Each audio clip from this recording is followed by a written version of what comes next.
Hop on board for a trip down the proverbial memory lane as we bump along remnants of the Lincoln Highway, tracing its path across Wyoming's Carbon County. Joining us for the jostling ride are several Carbon County personalities sharing their memories and passed down stories of living along the Lincoln Highway. Cowboy Wadsworth, retired rancher and pioneer driver for the trucking industry along the Lincoln Highway. Margaret Anderson Karstoft, author and daughter of a homesteading family that built and operated gas and service stations along the Lincoln Highway. Red Karstoft, retired WYDOT engineer who was involved in the design and construction of I-80 across Carbon County. Nancy Anderson, historian and retired teacher who also operated the family gas and service stations. Together, their stories paint a broad picture of life along the Lincoln Highway in Carbon County. Located amid the rolling hills and scrub plains of southern Wyoming, Carbon County was named for its underground riches, its coal.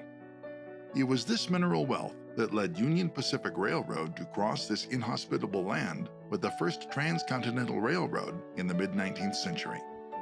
Towns like Medicine Bow, Carbon, and Hanna cropped up along the railroad, serving travelers and providing shipping points for coal and livestock. Carbon County's burgeoning economy was given an additional boost in the early 20th century when visionaries of the first transcontinental highway traced its path along the Union Pacific tracks and across Carbon County. Augmenting the network of buggy and wagon roads that had evolved informally, the new Lincoln Highway brought automobile and truck traffic to and through this remote area, as well as a broad variety of people. Unlike the railroad, which had princely fortunes building it, the Lincoln Highway was a grassroots effort that involved the goodwill and benevolence of all involved. Its history is woven with poignant stories of life and death, of scarcity and abundance, of need and help.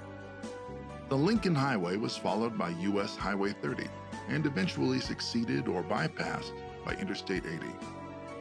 Although the Lincoln Highway's tracks across Carbon County are faint ruts left on the landscape, it left an indelible mark in the memories of lives touched by this ambitious project, this conduit of human life and aspiration.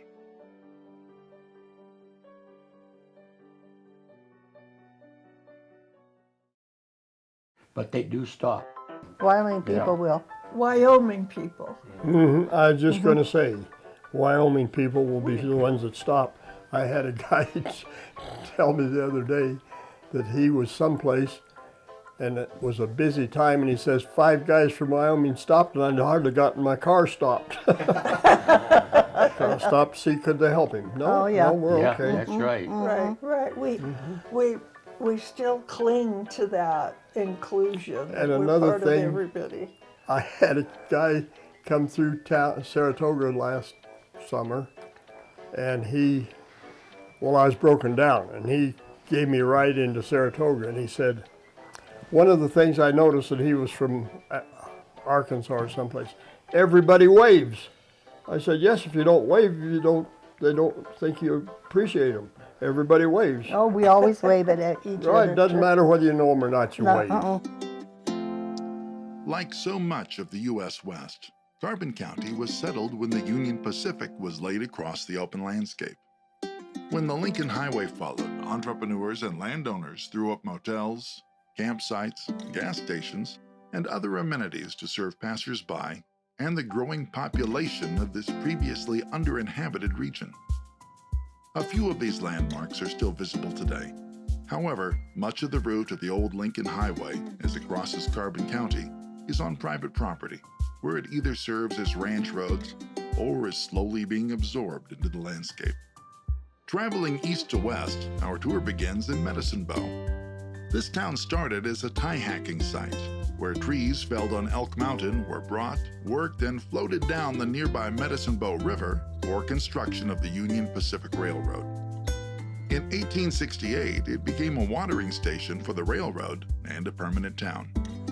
Adding to its permanence was the town's sheep shearing industry, which annually provided some 1,000 tons of wool to eastern mills in the late 19th and early 20th centuries.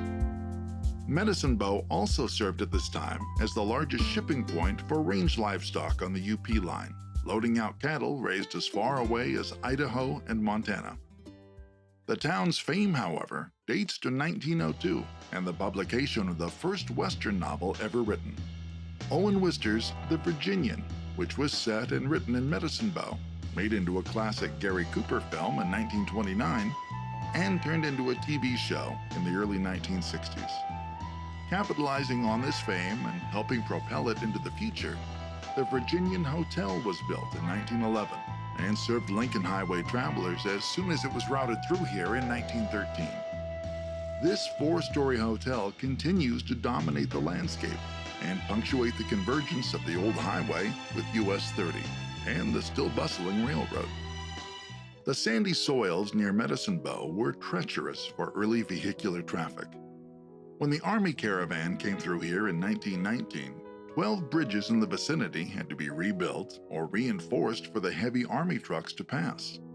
Some of these early engineering efforts can still be seen in remaining bridges, culverts, road cuts, fills, and grading, which were sophisticated for the early 20th century.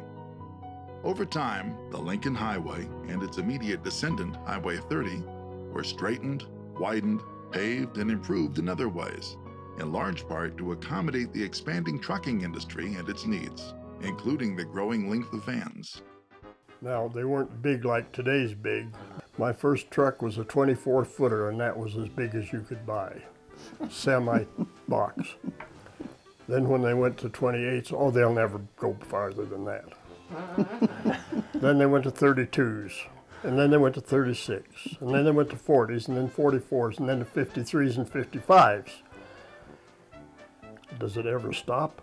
I hitched onto a 53-footer one day here about 2 years ago, and I thought, my front end will be in Los Angeles and the trailer will still be in Chicago. I thought, good Lord, I can't even see that far back. Cowboy, do you remember driving up the hill west of Coyote? That really steep. Tell us about that. Well, when I first drove that thing, I was quite advanced. I had a 50 Ford. Now, I'm really up in the timber at that time. But that was the steepest sucker. And I was more afraid of the thing killing the engine, but mostly I was going to fall off of that cliff on the side. Gosh dang me, that road was about that wide and my truck was this wide. And I could see over both edges, but I couldn't over this one because I was looking into the cliff over here. Good Lord, that was a steep sucker, and it hadn't improved much over the years. And it didn't have any guardrail. No, Yeah, it no still guardrails doesn't. at all. No even bumper strips. We didn't even have paving stripes at that time. Those first ones, remember? No, we didn't. You just, well, Katie, bar the door. Here I come. I hope there's enough room for both of us. Right. What about coming down? Yes, you could wear out your brakes and they'd smoke. No, that I don't miss that one much. And if you went the other direction, happened to be at the right spot coming up, you were blinded because that light was coming right off of that curve. You couldn't tell front door from back door. Almost every place had, you could change a tire. Now, it was not a piece of candy.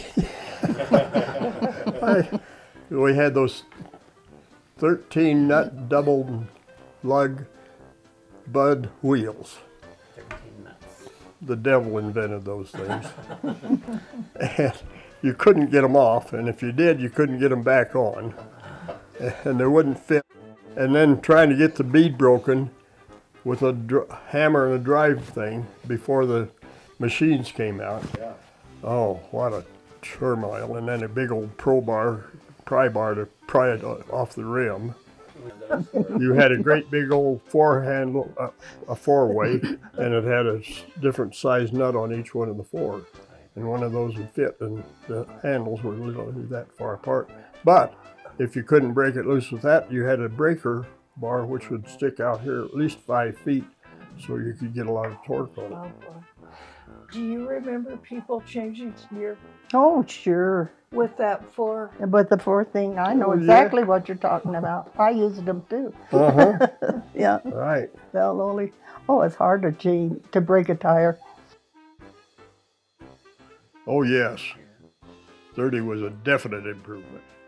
Because first thing, you remember the first thing they did was they'd take the old narrow highway, which was, I think, 6.5 feet from center line to center line, and they added, first of all, I think it was 18 inches to each side of the highway. And boy, was that an improvement. Now you could drive an 8-foot vehicle down the highway.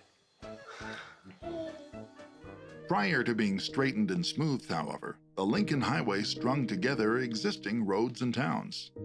This routing not only utilized existing roads, but also existing services, which included watering stations every 7 miles for horse-drawn traveling salesmen. These stopovers turned into gas and service stations along the Lincoln Highway, as early automobiles needed constant maintenance, in part due to the poor paving of early roads. And you think of all those little settlements that had a gas station, a restaurant, cafe, like Elmo, for instance. Where's Elmo now? You don't see it. And so many of the other little towns had gas pumps. Everybody had every 7 miles you had a gas station about. And that was for two purposes. First for gas, but also that was as far as a horse and buggy could go, and the salesman could stop, stay all night. Next day they go another 7 miles and sell their wares there.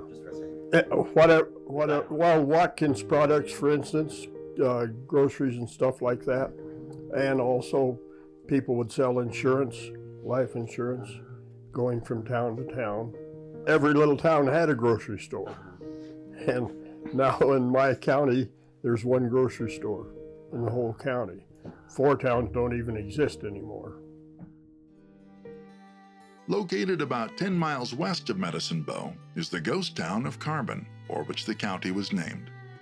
Founded in 1868, while Wyoming was still a territory, Carbon was established for the mining of coal deposits used to fuel the Union Pacific's operation.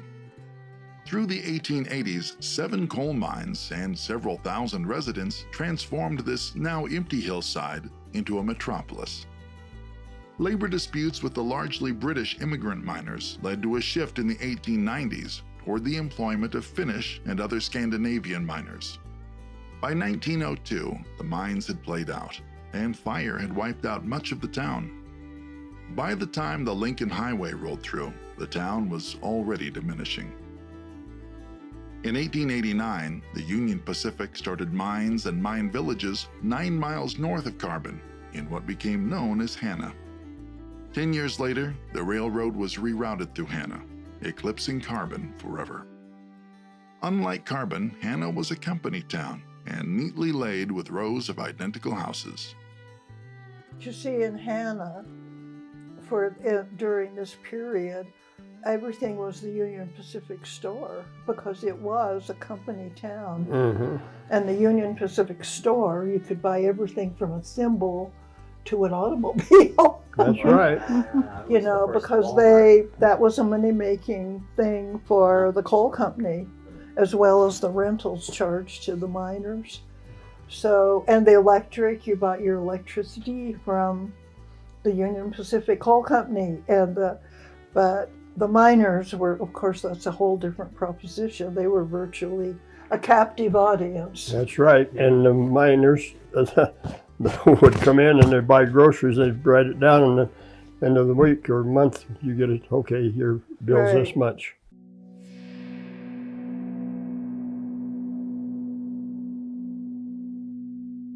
The mines closed in '54. That would have been about the time that the new highway went through. The company owned everything. Many people moved away, so the houses were demolished. Many were moved away because there was no longer work.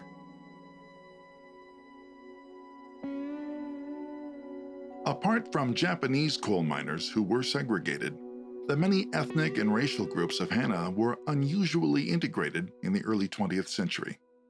In about 1900, many displaced miners from Carbon moved to Hana. The Finnish community moved not only themselves, but also their stately Finn Hall, which provided a place of social interaction for the Finns and the rest of the Hana mining community. Swedes particularly moved, and they liked to do logging, and they'd come in and one or two, and then pretty soon 4 or 5 were there, and then some more. And then you got a whole community of Swedes. Swedes. And I was one of them. All right. And you have to, Hana, the coal mining town, was actually integrated. You had quite a few nationalities. I was telling Ann about the Finlanders. They also had quite a large black community. And the black community, the Finns, the Swedes, the English, but I mean, you had all these ethnic groups, not only mixing at their work in Hana, but coming to the station together. So I think that probably it was more local than the people traveling through. Right. And both Carbon and Hana have Chinatowns, but as far as I can find, no Chinese ever lived there, because this would have been after the Rock Springs problem in 1885. As a matter of fact, the Finns lived in Chinatown and Hana. It was a Finnish part. Finnish, and then but it was called Chinatown. In the mining communities, they were pretty well integrated, and that was reflected in the customers at the station. It was, in some sense, a melting pot. And the Isaacs, another black family, they worked as section workers. So there were, I'd say it was more in community diversity than anything that the highway brought. Didn't we have a situation where, yes, you kind of identified with this group or this group, but if there's a need, everybody jumped in, Kind right? of. Well, like the Finn Hall, for example, the heart of the Finnish community. Everybody attended events at the Finn Hall.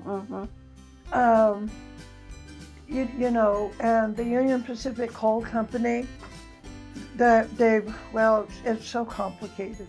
Anyway, number 1 town was by number 1 mine, number 2 was by number 2. These are separate little villages. But included in town number 1, you had Negroes, you had Brits, you had Finnish people. The only ones that seemed isolated in Hana were the Japanese. And I've always heard they preferred to live on the edge of the village because they had expansive gardens. I heard that Otherwise, the small houses, the company houses, had very small yards. As far as the station, my gosh, you had Greek friends, you had English friends, and it was pretty much a melting pot, don't you think, Margaret? There was all of the miners, different miners came up, and people from over at Edson or Walcott came over. Right, and the ranching community came over. And the ranchers were the miners often, or they had a mining background. And Dad would give them credit, the ranchers, some of the people credit, occasionally. And then they would come back and pay. The Finns, the Danes. The Danes, usually the Danes alone were all there to one. The Swedes, the English, You hear me? Guess who's Danes? Finnish immigrants also provided more spirited venues for the miners in the Finnish village of Elmo, located 1 mile east of Hana, which was kept dry by company regulation. Elmo was filled with saloons and other diversions from the toil of the mines.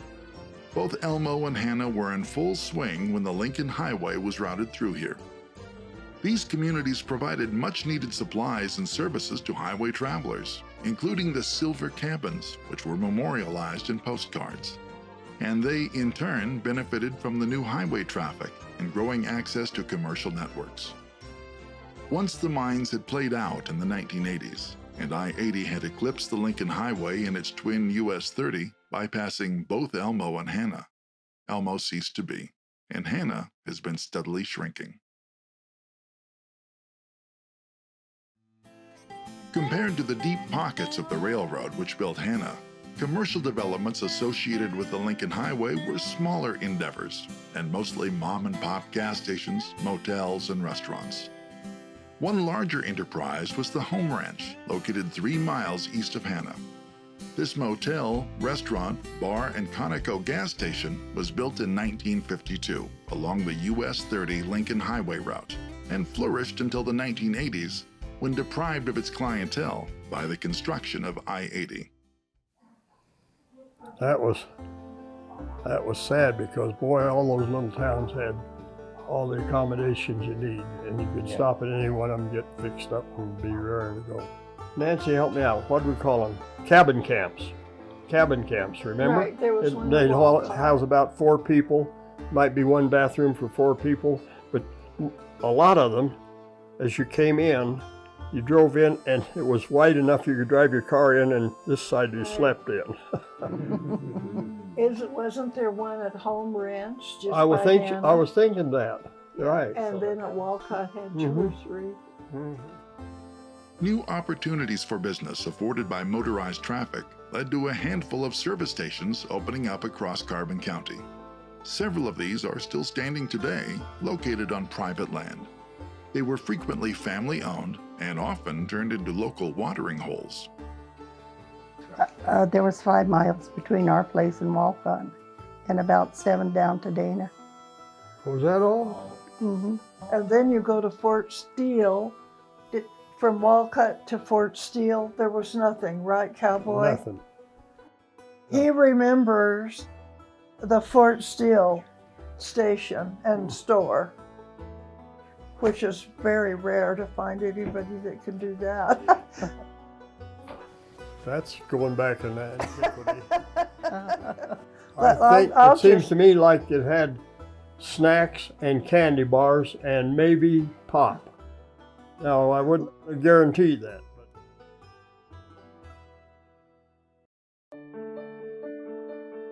Now occupied by bald eagles, the Wilson Place was a horse and pheasant farm whose owner saw an opportunity with the Lincoln Highway to make a few more bucks selling gas. Though successful, the endeavor was short-lived, since the highway was soon rerouted north of the farm. The Wilson Place, of course, was then, it existed just during a very short period, because then they changed the road there. They did.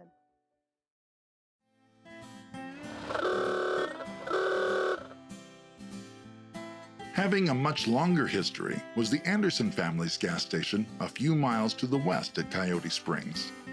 Andrew Anderson built the log cabin service station amid his other farm and ranch structures in 1934. The sale of gas, automotive parts and services, beer, pop, candy, cigarettes, and gum augmented the family's agricultural income, which was meager on this arid and challenged land. We had the coal oil lamps that we studied by, and Trim the wicks, remember that was and wash the evening clothes. job, trimming the wicks. Yeah. And if you didn't get them trimmed right and turn them too much, then the chimney would smoke. Then you had to go take that off and clean the chimney. Clean the glow. Yeah. Oh, good night. But we had pigs. We got some pigs one time, and they got loose. And they ran all the way down to the railroad, and us kids was chasing them all over trying to get them. And we always had chickens and everything. And we had a separator. We had it cranked by hand. Val or And McCormick? because we didn't have electricity till I was 14. We had to churn butter by hand and do all of that. And anyway, Mom would separate the cream from the milk, and we would put in the cream cans. And after that got full, then we would take it down to Walcott and put it on the train, and it would be shipped to Denver and Mom would get her cream money. And Dad built a house down there and the filling station and garages. Well, he dug wells. I don't know how many wells he dug, and by hand. Oh, yeah, everything was by hand. The rig, the drilling rig. And then he eventually bought a drilling rig. But upstairs, the model. The drilling rig still exists down at Rock River. I don't know very much about drilling rigs, but it primitive. For water wells. And he dug wells for other people. He did. Oh, that was He made some money that way too. But Grandpa and Dad plowed up the ground down there with a plow behind the old Model T, or not old Model T, but a Model A coupe. There's a picture of it in my book, and he was plowing up to plant potatoes, and then Planting potatoes, good Lord, yeah. yes, Boy, we planted a ton of those. Cut them and cut the eyes out and stick in. oh yes, Did yours grow, cowboy? What? Did your potatoes grow? Oh, good Lord, yes. We plant acres of potatoes, it seemed like, and then pick off the dadgum potato bugs and throw them out. And then wait till they were just right and cut the eyes out and stick them in the cooler. And but we had an ice box, and you put a hunk of ice in the ice box. right. And then, yeah, I had to replace that maybe 2 or 3 times a day. Keeping meat was really a tough job.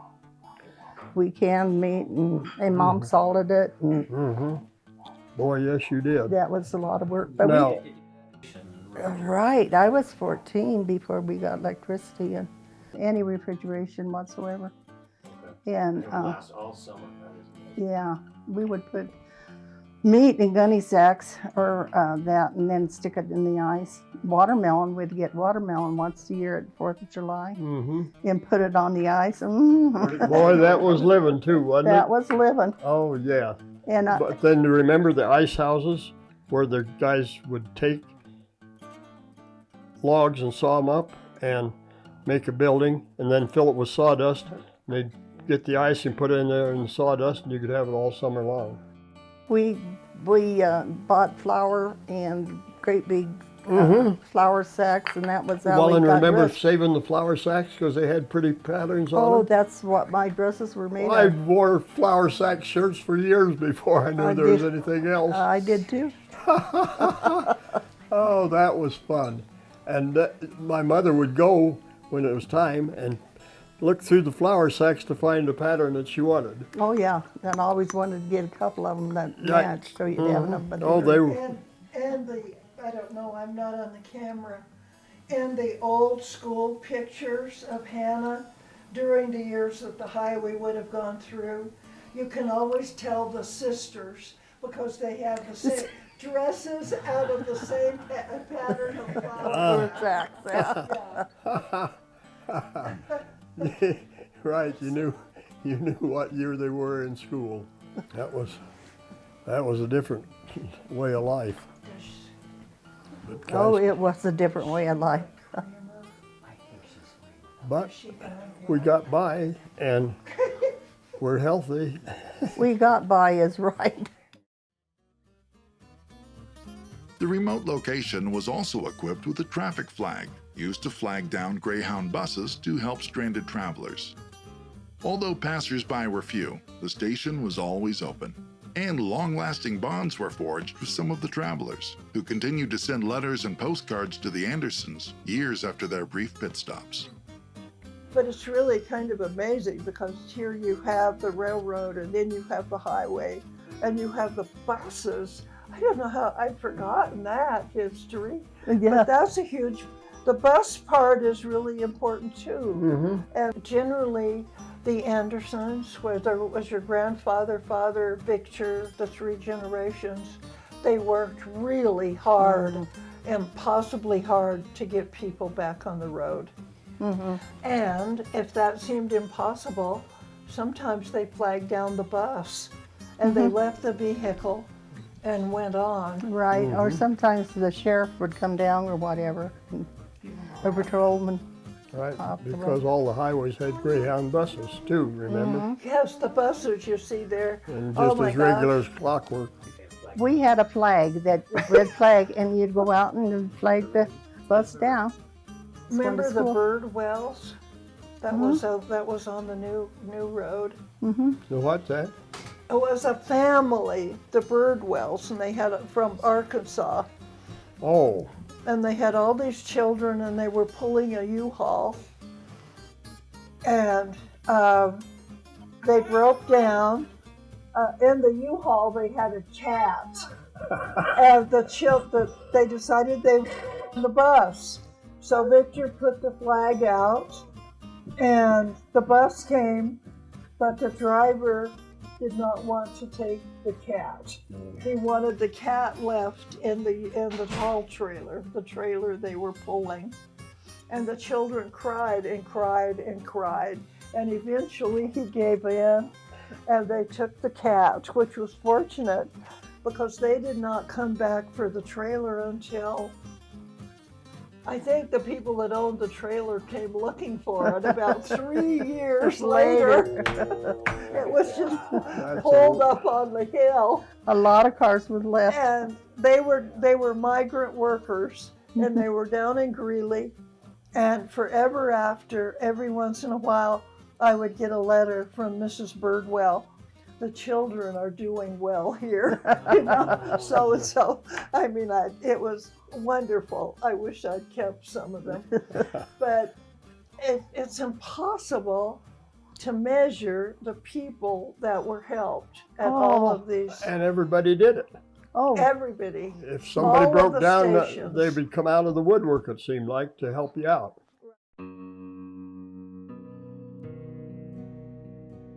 And during the Depression, the people walking through, oh yeah. There was always somebody walking it was, through. it was, That was right. They weren't afraid to walk, were they? No. no, Boy, they covered a lot of territory. And they might walk, well, towns 7 miles apart. They'd walk to the next town, maybe get something to eat and go again. right. And a little old duffel bag. We always had hitchhikers come through. And Mom, during the Depression Oh, especially. yes, that was Oh something. my, there was always somebody walking through. And nobody ever went away from our house hungry. No, We always had chickens, and Mom would make them an egg sandwich, and they'd have to sit on the front porch and eat it and then go on their way. right. Oh, lady, would you be kind enough to give me something to eat? A piece of bread and butter and a 10-foot slice of meat. A piece of pie or custard to tickle me appetite. For really I'm so hungry I don't know where to Nobody sleep ever tonight. hungry. We called them hobos too, if they're along the railroad, and they would stop and want to know could they do something to get something to eat. And most all of them would, well, we'll cut the yard or we'll weed the grass or do this, and somebody make them a sandwich on the eat and away you go. I've been in every calaboose in this land of liberty. I've topped the spruce and worked the sluice and taken a turn at the plow. I've searched for gold in the rain and cold and worked on a river scow. I've dug the clam and built the dam and packed the elusive prune. But my troubles pale when I hit the trail a-packing my old balloon. Oh, standing in the railroad yards away. Do you Right, remember on the railroads the guys riding what we called riding the rails? Yes. The riding the rods? And Because that every occurred- freight car and passenger cars too had connecting rods that ran the brakes. And the guys would actually climb up on those rods and hang on and ride to the next Right. station or wherever. And talk about good way to die, that was. Perhaps more important than its role in serving travelers was this station's service to the surrounding community, which was a mixture of ranchers, miners, and railroad workers and their families. Local men listened together to fights on the radio while tossing back a few beers. Women gathered to share news. Neighboring kids played with the Anderson brood. And illicit gambling took place on slot machines in a back room. The railroad had sections, and the section guys slept that place and took care of it, usually a family. Family. And Yes, you always had customers from the railroad sections. Oh, always. That was a big part of the of the group that would gather at Coyote, and they were. You tell about the sections. Yeah, there was Edson and Walcott that was both close to us, and they always came over and socialized, bought beer, gas, whatever. The negative impacts of opening their lives to highway travelers were thankfully fewer, but serious nonetheless, since this transient population brought diseases and strife with them too. The Anderson kids, for example, all caught polio from this outside influence. I think we haven't talked about is diseases. My brother, we were all quarantined in the 40s with polio. Really? And my brother Bill was really, really sick with it. And he was down, we were all sick with it. And we had a big quarantine on our house that the health officials came out. what was this? Polio. Oh, yeah. And tell them about Bill and Yeah. your mom. Yeah. Gosh, he was 9, 10 years old when we got it. And anyway, he was standing in the living room at home, and he had been really sick, and he fell right there in the doorway. And Mom and Dad took him over here to Dr. Corbett, Saratoga. He had no idea what it was. We went to Rollins to see Dr. Baker in Rollins, and he thought it was polio, and he made us go down the back step. We couldn't go back out the front. Took us to Casper, and Bill was over in Casper for 2 months. And Mom stayed over there with him, and hot packed him in the polio ward. Mom said the doctors and the nurses were scared to even come in there, most of them. And I don't think Bill would have survived if it hadn't been for my mom. Do you remember the iron lungs? Oh yeah, And Bill not did. only that, Margaret, but she took care of others too. Oh yeah, she took care of the whole polio ward over there. Really? Yeah. They were afraid of that. It was much later. But Well, she- remember those first sugar cubes in the Right. late 50s? Right. But tell them about what Bill did in spite of that. Oh gosh, he was such a And coming home and being able to wiggle his toe. And yes. It was It's really very moving. yeah. There's And you can talk about I tell a little bit picture. yeah. When they brought him home from Casper, the only movement they could detect was his toe going back and forth. He was paralyzed. Oh, wow. And they worked, the children worked with him. Your dad worked with him, the mother, everybody worked. And Margaret and Victor's father, he got where he could go pedal on a bicycle. Really? And they brought, actually he was terribly crippled for life. Oh, he was. Oh, Mom was a nurse, a doctor. At one time, Bill and Andy was playing with the big safe, and they knew they weren't supposed to, and Bill put his fingers in the big heavy door safe, and Andy shoved it in there, and blood was squirting out of Bill's fingers, and of course Mom took care of it. Yeah. A lot of home nursing.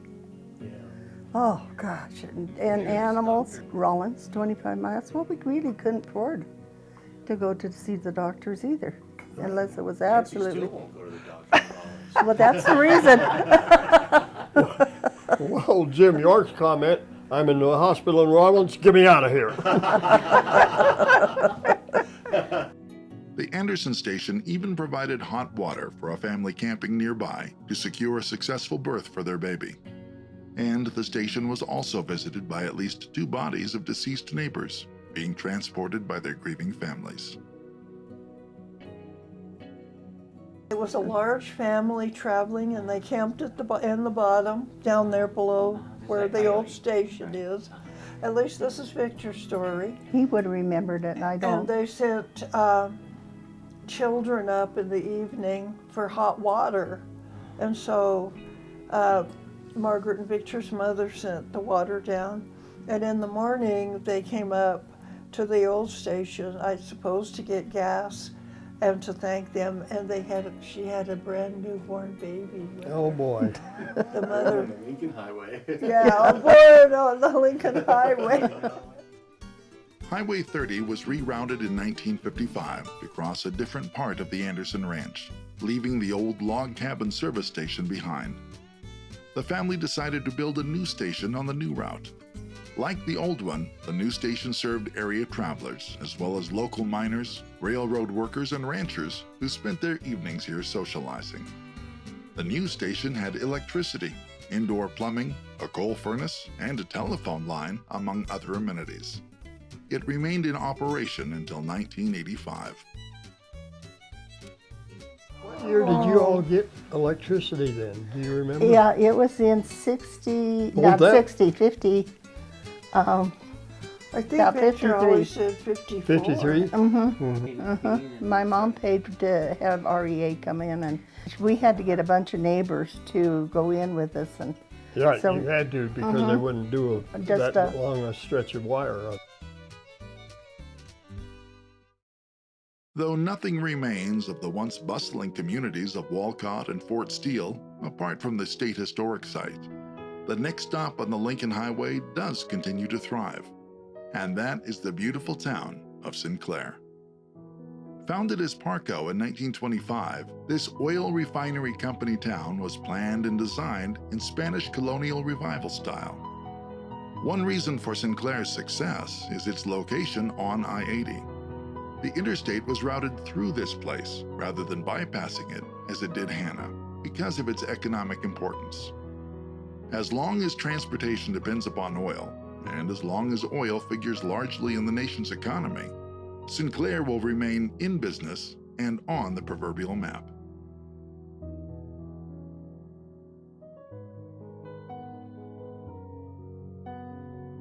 The Lincoln Highway brought people together and sent them on their way, creating bonds among local residents and passers-by alike.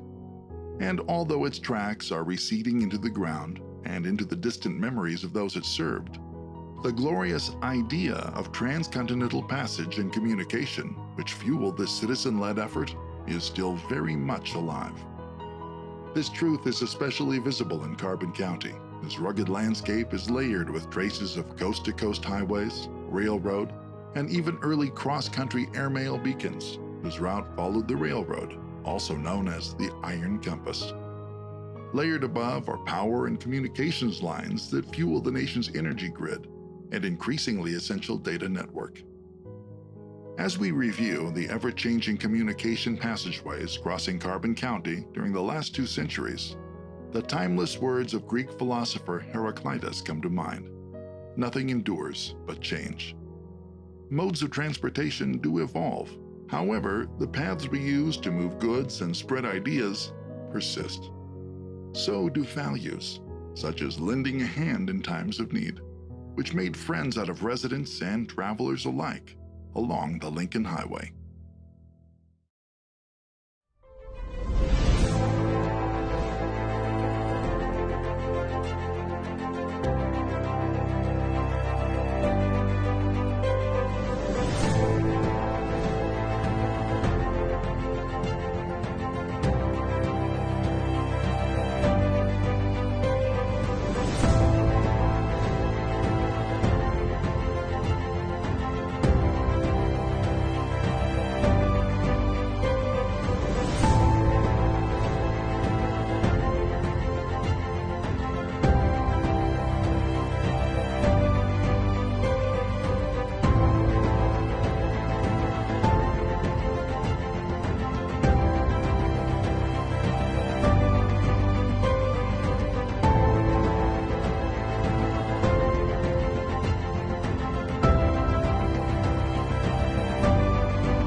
out of the way!